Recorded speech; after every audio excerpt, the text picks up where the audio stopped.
Shalom, shalom mes bien-aimés, nous continuons avec nos enseignements sur la prière et aujourd'hui c'est la journée numéro 1 de comment prier pour recevoir la puissance de Jésus-Christ de Nazareth, le roi des rois, le Saint des seigneurs. Eh bien, bien-aimés, nous devons comprendre que nous devons toujours prier pour avoir le salut complet. Ça veut dire que nous devons expérimenter toutes les facettes du salut. Et bien, quand nous avons accepté Jésus comme Seigneur, Sauveur et Maître de notre vie, nous devons nous rappeler que chaque jour, tôt le matin, entre 3h et 6h du matin, nous devons demander à Jésus-Christ de Nazareth de nous donner sa puissance. Parce que Jésus veut que nous puissions toucher les cœurs des gens pour qu'ils puissent donner leur vie à Jésus. Ça veut dire des conversions doivent venir, bien-aimés, et nous devons nous rassurer, bien-aimés, que nous chassons les démons et que nous sommes en train de guérir les malades et que Jésus-Christ est au milieu de notre vie. Jésus-Christ doit être le premier dans notre vie. Il doit être celui qui occupe la première place de notre vie.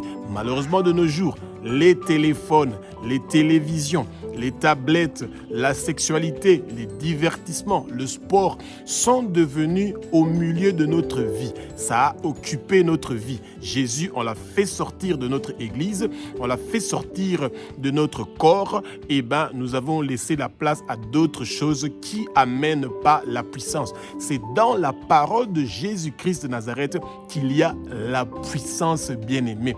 Quand nous lisons les évangiles de Matthieu, de Marc, de Luc, de Jean, et nous lisons le livre de l'Acte, nous recevons la puissance de Jésus. Cette puissance-là qui nous accompagne pendant toute la journée, qui nous accompagne à faire des grandes choses, des choses formidables et merveilleuses pour l'avancement du royaume de Jésus-Christ.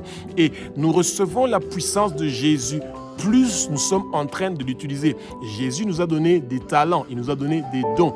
Le Saint-Esprit nous a donné des dons que nous devons apprendre à utiliser. Et quand nous recevons des dons et que nous n'utilisons pas ces dons-là, bien-aimés, de la même façon, avec la parabole des talents, celui qui en avait eu 3 et 4 et qui a multiplié à 10, on a pris ce que l'autre n'avait pas utilisé comme talent et qu'il avait enterré, on l'a retiré ce talent-là et on l'a donné à celui qui avait multiplié beaucoup. Les chrétiens ne sont pas en train de chercher à grandir spirituellement.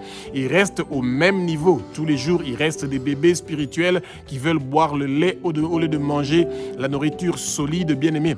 Et c'est ça qui est triste. Nous devons absolument avoir la soif, la faim d'expérimenter la puissance de Jésus-Christ de Nazareth et que cette puissance-là sort de notre bouche. Ne partez pas chercher des marabouts, des féticheurs, des occultistes, des satanistes et des sorciers pour qu'ils vous donnent une puissance de faire tomber les gens dans les églises ou dans votre maison, que vous priez pour eux, ils tombent et puis ils commencent à tourner en rond, etc. Ça, c'est pas la puissance. Jésus n'a jamais prévu l'humiliation des gens. Bien-aimés, non. Le Seigneur sait comment il est en train de faire des choses, bien-aimés. Rappelons-nous, bien-aimés, de qu'est-ce qui s'est passé avec l'homme de Gadari, le Gadarénien. Quand Jésus est arrivé dans leur territoire, cet homme-là était le premier à savoir que Jésus était le Fils de Dieu. Et bien aimé, et la légion de démons qui était dans ce Gadaréen, ils sont entrés dans 2000 cochons et les 2000 cochons sont morts, bien aimés. Imaginez-vous cette quantité-là d'animal qui a été ravagé directement par les démons qui sont sortis de cet homme-là. C'est incroyable et Jésus vous donne cette puissance-là, ce pouvoir-là de chasser les démons, de guérir les malades, de prononcer des paroles, votre voix sera reconnue par toute chose qui empêche quelqu'un de pouvoir recevoir le salut complet. Que le Saint-Esprit prend le contrôle de ma bouche, que ce que je veux dire, ce ne sont pas les paroles qui viennent de moi, que ce sont des paroles qui sont inspirées par le Saint-Esprit, que les écailles tombent, que vos yeux s'ouvrent, que vos oreilles s'ouvrent, que la compréhension vienne maintenant. Tout de suite, vous allez connaître la vérité et la vérité va nous affranchir, va vous affranchir, comme c'est écrit dans Actes chapitre 2 du verset 1 au verset 4, et bien que le vent impétueux du Saint-Esprit commence à souffler dans le lieu où vous êtes, et bien soyez remplis du Saint-Esprit, recevez le feu, la flamme du Saint-Esprit et que maintenant le Saint-Esprit commence à agir dans votre vie, expérimentez le salut complet de Jésus-Christ de Nazareth, vous êtes en train de grandir spirituellement aujourd'hui, maintenant. Et Jésus a prévu que vous faites un grand travail pour son royaume. Tôt le matin, entre 3h et 6h du matin, c'est le bon moment de demander au Seigneur de recevoir la puissance qu'il a prévue pour vous, selon sa volonté, que les dons du Saint-Esprit commencent à couler en vous et utilisez ces dons-là, bien-aimés. Parlez de Jésus à tous les gens que vous allez rencontrer, qu'ils reçoivent la guérison, que les démons soient chassés, qu'ils donnent leur vie à Jésus. C'est ça les bons projets que Jésus a pour vous. Il veut que vous soyez bons, que vous soyez agréables, que vous soyez parfaits au nom puissant de Jésus-Christ de Nazareth. Alléluia. Hébreux chapitre 2 du verset 3-4, Jésus-Christ de Nazareth, le roi des rois, le Saint des Seigneurs bien-aimé, il nous invite à ne pas négliger le grand salut que nous avons reçu. Bien-aimés, quand vous êtes entrés dans l'eau, sortis avec le baptême, que vous avez prié pour recevoir le baptême du feu du Saint-Esprit, vous avez une grande puissance que vous n'avez aucune idée et vous devez utiliser cette puissance-là. La parole nous dit dans Marc chapitre 16 au verset 17, « Voici les miracles qui accompagneront ceux qui auront cru. » Et il y a 5 grandes choses qui sont en train de se passer, à commencer à partir à celui de chasser les démons que les gens aiment bien. Nous allons parler de nouvelles langues, nous allons guérir les malades bien-aimés et nous allons parler de l'évangile de Jésus, que les gens puissent donner leur vie à Jésus, qu'il y ait des conversions bien-aimés. Jésus doit être au milieu de notre vie, il doit être au centre de notre vie bien-aimés. Et c'est ça, nous ne devons pas négliger ce salut-là bien-aimé que nous avons reçu. Nous avons reçu le réveil, le salut, la bonne nouvelle de Jésus-Christ de Nazareth. Il a payé le prix sur la croix de Golgotha. Il est mort sur la croix. Il a versé son sang. Lui qui a commis aucun péché pour que vous et moi, nous puissions expérimenter sa puissance, utiliser cette puissance-là parce que c'est ça le travail que Jésus-Christ de Nazareth a fait. Lui, il nous a donné le salut et Jésus nous a montré le chemin, ce qu'il est capable de faire et nous n'avons même pas expérimenté une petite partie de ce qu'il est capable de faire du tout. Ce que Jésus a fait. Nous lisons cela dans le livre de Matthieu, dans l'évangile de Marc, dans l'évangile de Luc, dans l'évangile de Jean. Et ensuite, il nous passe à nous le témoin. Et ceux qui étaient avec Jésus, les apôtres et tous les gens qui l'accompagnaient, ont continué avec ces ministères-là, de convertir les gens, de chasser les démons, de guérir les malades, d'apporter les nations vers Jésus, vers son royaume. Et c'est ça que nous devons continuer, bien-aimés. Le peuple de Dieu est en train de dormir. Nous devons demander au Seigneur d'expérimenter chaque facette du salut, de grandir spirituellement, de ne pas rester au même point. Et ce n'est pas possible pour les chrétiens de grandir spirituellement quand nous n'étudions pas la parole avec beaucoup d'exactitude, bien-aimés. Et c'est pour ça que ce qui sort de notre bouche, ça doit être des paroles qui sont inspirées par le Saint-Esprit. Nous ne devons pas limiter Jésus. Quand nous limitons Jésus, nous lui rendons triste. Jésus est attristé. Le Saint-Esprit est attristé quand nous sommes en train de limiter Dieu dans ce qu'il a prévu pour nous, pour que nous puissions faire pour l'avancement de son royaume. Nous devons enlever le doute et de penser qu'il a choisi telle personne pour faire les miracles. Il a choisi telle personne pour convertir les païens. Il a choisi telle personne pour chasser les démons. Il a choisi telle personne. Non, il vous a choisi vous. Vous qui entendez ce message maintenant, levez-vous, étudiez la parole, mettez-vous dans la prière. Sachez que Jésus vous a appelé à servir son royaume tôt le matin. Demandez au Seigneur de vous utiliser comme son instrument pour que vous puissiez faire des prodiges, des miracles, que vous puissiez gagner des âmes pour le royaume de Jésus. Alléluia. Éphésiens chapitre 3, du verset 17 au verset 19. Jésus-Christ de Nazareth, le roi des rois, le Saint des Seigneurs, nous invite à explorer cette grande maison dans laquelle nous sommes qui s'appelle le salut. Bien-aimés, quand Jésus nous a visités et qu'il nous a donné le salut, ça veut dire que nous sommes sauvés. Notre nom est inscrit dans le livre de vie de l'agneau et nous n'allons pas mourir. Nous allons vivre et déclarer les œuvres de l'Éternel. Amen. Nos années sur terre sont multipliées. Tout accident que le monde de ténèbres a prévu contre nous ne va pas réussir et prospérer. Tout empoisonnement dans notre boisson, notre nourriture ne va pas réussir et prospérer. Tout ce que le Satan avait bloqué dans notre vie, cela ne va pas réussir et prospérer. Toute maladie et infirmité que le monde de ténèbres avait prévu dans notre vie, cela ne va pas réussir et prospérer. Toute arme forgée contre nous ne va pas réussir et prospérer. Nous sommes dans la maison de l'Éternel, bien-aimé. Et Jésus veut que nous puissions explorer, que nous puissions connaître la hauteur, la profondeur, la largeur, bien-aimé, de la maison dans laquelle nous sommes qui s'appelle le salut. Nous ne devons pas rester juste à l'entrée de la maison, au petit coin du salon et nous asseoir là-bas. Non, marchez dans la maison du salut, découvrez où sont les grandes chambres, où sont les miracles, où sont les prodiges, où sont les guérisons, où sont les changements, où sont les transformations, où sont gagner les âmes, où sont chasser les démons. Nous devons expérimenter toutes les facettes du salut. Nous ne devons pas rester des bébés spirituels. Jésus veut absolument que nous puissions grandir. Nous ne devons pas rester limités et penser que les grandes choses que le Seigneur a prévu de faire à travers nous, il a donné ça à d'autres gens et il ne nous a pas donné à nous, bien-aimés. C'est faux et archi faux. Le Seigneur veut absolument que nous expérimentons ces grandes choses que le salut apporte dans notre vie.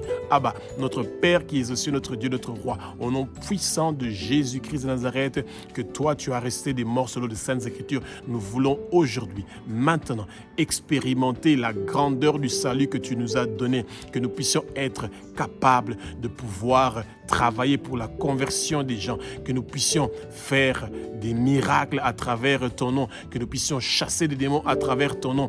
Viens au milieu de notre vie, Jésus. Sois au milieu de notre vie, Jésus. Nous voulons expérimenter ta bonté, ta grandeur. Rends-nous bons, rends-nous agréables, rends-nous parfaits. Nous voulons servir ton royaume. Nous sommes prêts. Utilise-nous comme tes instruments pour l'avancement de ton royaume. Bien-aimé, vous devez vous lever, vous mettre debout, vous mettre au travail. Plus vous allez étudier la parole, plus vous allez devenir puissant. Vous allez savoir l'importance, l'avantage du salut. Et ça n'a pas s'arrêté seulement chez vous. Non, vous devez être une bénédiction pour quelqu'un. Vous devez être une bénédiction pour les autres. Il y a beaucoup de gens qui sont en train d'attendre de recevoir des bonnes choses que Jésus a prévues pour eux à travers vous, à travers vos prières, à travers ceux que vous êtes en train de représenter. Votre étoile est en train de briller. Les grandes choses sont en train de se passer. Les gens qui vous voient, ils se sentent inspirés. Ils voient comment vous êtes en train de briller, de resplendir. Et ils veulent devenir ce que vous êtes devenus par la grâce de Jésus-Christ de Nazareth. Alléluia. Somme chapitre 78 du verset 21 au verset 22, bien-aimés. Jésus-Christ de Nazareth nous invite à ne pas inciter la colère de Dieu.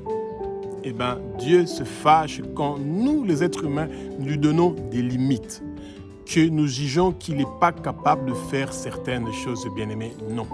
Rappelons-nous, bien-aimés, que le Seigneur veut absolument que nous faisons des grandes choses pour l'avancement de son royaume. Israël était en train de quitter l'Égypte, bien-aimés. Ils ont eu faim dans le désert, bien-aimés. Dieu a commencé à leur donner de quoi boire et manger. Imaginez-vous que vous avez 3 millions de personnes dans le désert, et que ces 3 millions de personnes-là, vous devez leur donner de quoi manger. C'est incroyable de nos jours. Si vous devez voir le nombre de camions qui devraient charger de la nourriture, qui devrait être préparée, et de la nourriture déjà préparée, bien aimée, et que 3 millions de personnes devaient manger dans le désert, c'est incroyable la puissance que le Seigneur nous donne, celui de multiplier les pains, de multiplier les poissons pour que nous puissions pas manquer de quoi boire et manger, non seulement pour nous, mais aussi pour les autres. Tôt le matin, nous demandons au Seigneur que ce que nous avons à la maison, que ça soit multiplié, bien-aimé, pour que ça puisse nous servir à nous et aux autres. Et vous allez voir que vous n'allez pas manquer de l'huile et de la farine dans votre maison parce que le Seigneur a prévu que vous puissiez avoir la multiplication, bien-aimé. Et c'est ça. Et Israël a continué à provoquer Dieu. Ne provoquons pas Dieu. Ils ont continué à pousser leurs limites de voir jusqu'où Dieu peut aller. Ils ont eu soif et ils ont dit que Dieu les a emmenés dans le désert pour les tuer. Et bien aimé, c'est pas ça que Dieu avait prévu. Et bien, d'un rocher, il a fait sortir de l'eau qu'ils ont bu. Et ils ont continué à provoquer Dieu. Et c'est comme ça, bien aimé, qu'ils ont dit, est-ce que Dieu peut dresser une table pour eux dans le désert? Et bien, Dieu l'a fait. Il a apporté avec un vent des cailles. Et il les a dit, maintenant, commencez à manger. Et ceux qui ont commencé à manger ces cailles-là parce qu'ils pensaient que Dieu ne pouvait pas amener de la viande pour eux, et ben dans le désert, et ben certains sont morts en train de manger. Et le feu de Dieu s'est allumé et a embrasé, a tué beaucoup de gens. Bien aimés, nous devons éviter le feu de Dieu parce que nous avons un doute qu'il est capable de nous utiliser comme ses instruments pour que son nom soit glorifié. Et bien, depuis notre naissance, depuis le ventre de notre maman jusqu'à aujourd'hui, Dieu a toujours été avec nous. Il nous a toujours accompagnés. Et c'est pour ça que nous ne devons pas douter sur ses capacités de faire des grandes choses dans notre vie aujourd'hui et maintenant. Jésus est prêt. Il est là.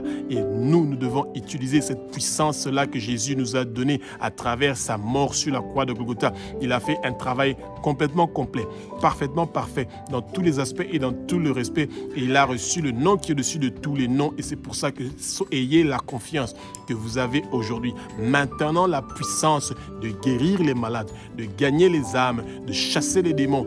Expérimentez la puissance que Jésus a mis en vous, bien-aimés. Et tôt le matin, vous demandez au Seigneur de pouvoir expérimenter sa puissance, que la puissance qu'il vous a donnée, que vous devez l'utiliser. Et bien, les paroles que Jésus a utilisées pour guérir les malades, pour chasser les démons, c'est les mêmes paroles que vous utilisez. Et vous utilisez son nom parce que à votre nom, il n'y a rien qui va se passer. Mais avec le nom de Jésus, les miracles sont là, les prodiges sont là, les démons sont chassés, les conversions sont en train de venir au nom puissant de Jésus-Christ de Nazareth. Alléluia. Bien-aimé, Jésus-Christ de Nazareth, le roi des rois, le Saint des seigneurs, nous invite à utiliser le maximum de notre salut. Notre salut ne doit pas rester petit, non. Notre salut doit continuer à être exploré, il doit continuer à être expérimenté. Ne vous mettez pas une barre, une limitation. Ne limitez pas Jésus, ne limitez pas Dieu.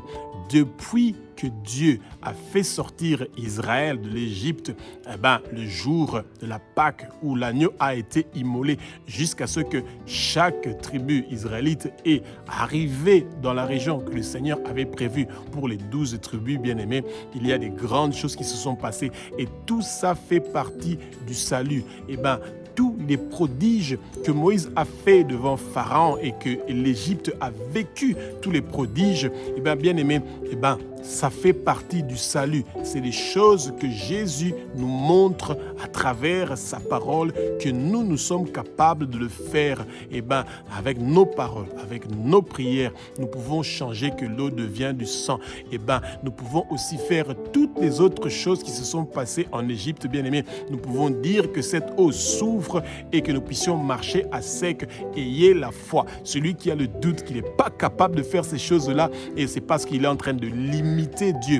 Dieu n'a pas de limite. Tout ce que nous le faisons par la grâce. Nous ne le faisons pas par nos propres efforts. C'est Dieu qui utilise notre voix. Il connaît nos voix. Il connaît notre parole. Dieu veut que nous utilisons les bénédictions que nous recevons, l'argent que nous gagnons, que ça puisse être une bénédiction pour quelqu'un, pour les autres. Dieu veut que les provisions qu'il nous donne, les talents, les dons qu'il nous donne, que nous puissions utiliser ça. Ça fait partie du salut. Le salut est toutes les bonnes choses que le Seigneur a prévues dans notre vie pour qu'il puisse être glorifié. Ce n'est pas nous qui devons être glorifiés, mais c'est Dieu qui doit être glorifié parce que quand nous faisons ces choses-là, quand nous recevons ces bénédictions-là, nous les recevons au nom de Jésus-Christ de Nazareth et le Seigneur veut que nous puissions grandir, avoir la confiance, avoir la foi. Cette foi-là qui fait que nous puissions faire des grandes choses. Et tôt le matin, nous devons demander au Seigneur d'avoir la foi, de continuer à faire des miracles, des merveilles, des grandes choses comme le Seigneur l'a prévu pour nous, bien-aimés. Ne dormons pas, mettons-nous au travail. Aujourd'hui, nos téléphones sont en train de nous détruire, bien-aimés. C'est des feux étrangers qui viennent pour tuer notre soif, notre faim, notre appétit de connaître Jésus en profondeur, d'expérimenter le salut complètement. Ne restons pas à la case de départ de quand nous sommes entrés dans l'eau et que nous sommes sortis. Non, grandissons, étudions la parole, soyons forts dans la prière, prenons le temps. Jésus, quand ils étaient à Gethsémane, il a dit aux apôtres qui l'accompagnaient, il a dit, vous avez même pas veillé 1 heure avec moi, bien-aimés. Eh bien, ça, c'est un exemple pour nous. Il y a 24 heures dans notre journée, bien-aimés. Nous prenons un 10% de, donc, les prémices de notre journée. Ça fait 2,4 heures de la journée. Pourquoi on ne peut pas consacrer ce temps-là à Jésus-Christ de Nazareth? Malgré nos fatigues, malgré nos occupations, malgré le travail que nous avons, que le Seigneur nous donne la force et le courage de pouvoir lui donner les prémices de notre temps et que nous puissions expérimenter ces grandes choses qu'il a prévues pour nous. Alléluia. Hébreux 10, chapitre 10 au verset 14, nous dit ceci. Que Jésus-Christ de Nazareth, le roi des rois, le Saint des seigneurs, bien-aimé, il a fait une offrande merveilleuse sur la croix. Il a versé son sang et il a été crucifié pour que nous puissions avoir le salut. Et c'est quelque chose d'incroyable et de merveilleux. Et que le peuple de Dieu doit continuer à se rappeler que Jésus n'a pas versé son sang pour rien. Non, il a versé son sang sur la croix. Il a fait un travail complètement complet, parfaitement parfait, dans tout le respect et dans tous les aspects pour que vous et moi, pour que nous tous, nous puissions avoir, bien-aimés, nous puissions expérimenter sa bonté, que nous puissions être agréables, que nous puissions avoir une vie agréable, de joie, dans l'allégresse, que nous puissions être parfaits comme lui, il est parfait, que nous puissions être saints comme lui, il est saint. Et ça veut dire que ces choses-là que nous avons reçues dans notre conversion, nous devons les utiliser. Utilisons cette puissance que Jésus nous a donnée, bien-aimés. Le peuple de Dieu est en train de dormir. Nous sommes le sel de la terre, bien-aimés. Notre prière, la lecture à haute voix de la parole est en train de faire des miracles et des prodiges. Des grandes choses sont en train d'être faites, bien-aimés. Et Jésus le sait, qu'il nous a donné ce pouvoir-là, à travers cette offrande qu'il a fait sur la croix, de pouvoir avoir cette puissance que nous devons utiliser pour que le monde de ténèbres soit vidé et que son royaume soit rempli, que tous ceux qui sont dans les ténèbres, dans l'obscurité, que cela tourne vers Jésus-Christ de Nazareth et que lui qui est le roi des rois, le Saint des seigneurs, soit au centre, au milieu de leur vie. Et c'est ça que Jésus veut utiliser. Nous devons utiliser le maximum de ce que nous expérimentons dans le salut. Grandissons. Ne continuons pas à boire le lait, mais de manger la nourriture solide pour que Jésus soit dans la joie et dans l'allégresse, bien-aimés. Et c'est à travers nos bouches, c'est à travers notre voix que le Seigneur a prévu de faire des conversions, de chasser les démons, de guérir les malades, de faire des grandes choses et des prodiges, bien-aimés. N'attendez pas que c'est des anges qui vont venir pour faire ceci ou cela. Non, le Seigneur veut que vous, que moi, que nous tous, nous puissions faire ces grandes choses-là pour l'avancement de son royaume, que son évangile puisse arriver partout dans toutes les nations, dans chaque coin du monde entier.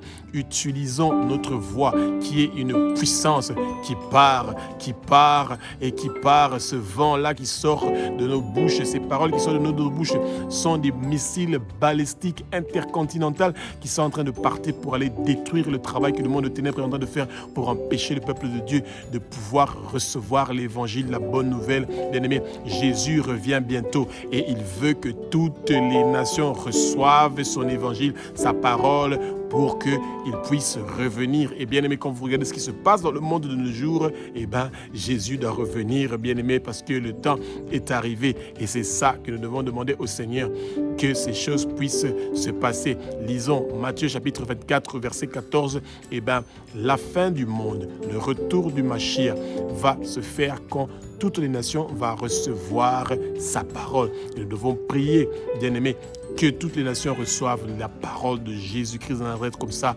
eh ben, il y aura une fin merveilleuse et que tous les gens qui ont été en captivité, que le Satan les lâche pour qu'ils puissent venir vers Jésus de Nazareth. Et votre prière du matin, entre 3h et 6h du matin, va faire que ces choses vont se passer de cette façon-là, au nom puissant de Jésus de Nazareth. Allez. Jean chapitre 1, du verset 11 au verset 13, ceux qui ont reçu la parole de Jésus-Christ de Nazareth, ils sont dignes d'être appelés les enfants de Dieu.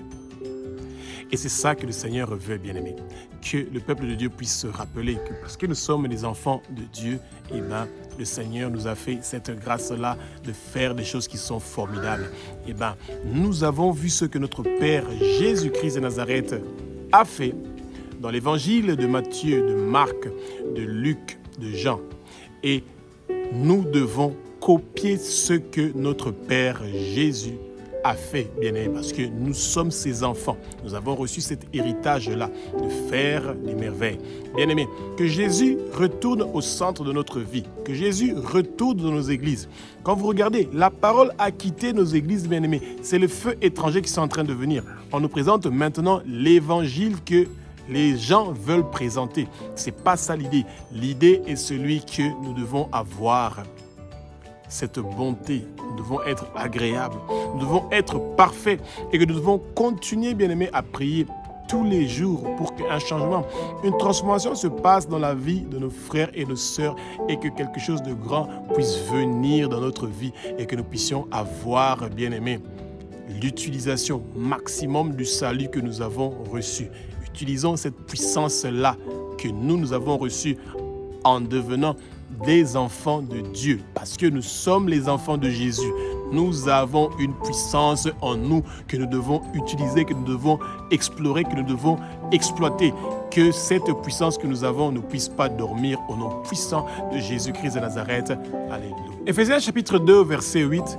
Jésus-Christ de Nazareth nous a sauvés. Il nous a donné le salut, il nous a donné la vie à travers le travail parfait, complètement complet qu'il a fait sur la croix, bien-aimé.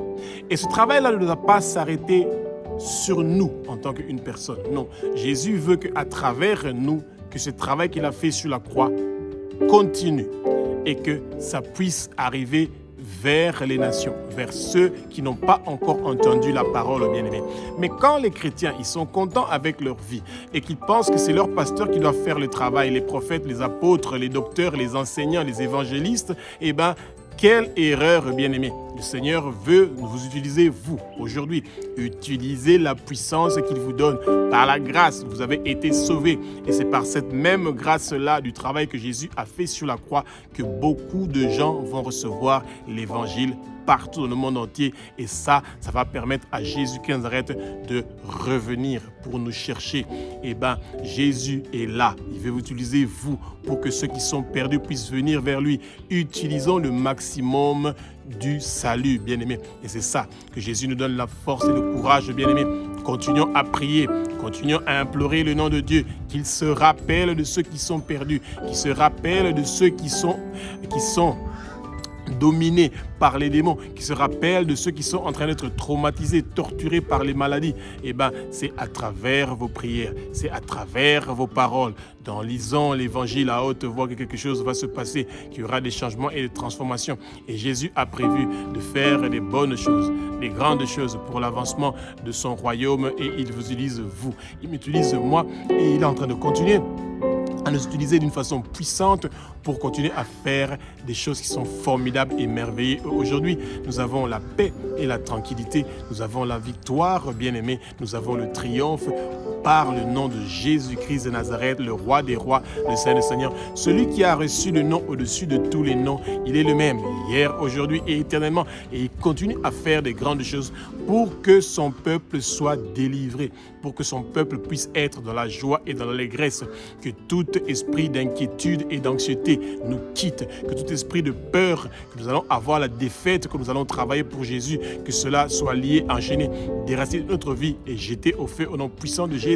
Jésus nous utilise aujourd'hui, maintenant, et il veut que nous faisons de grandes choses pour l'avancement de son royaume et nous allons le faire par sa grâce, par la force et le courage qu'il nous donne. Au nom puissant de Jésus, nous avons la victoire. Alléluia.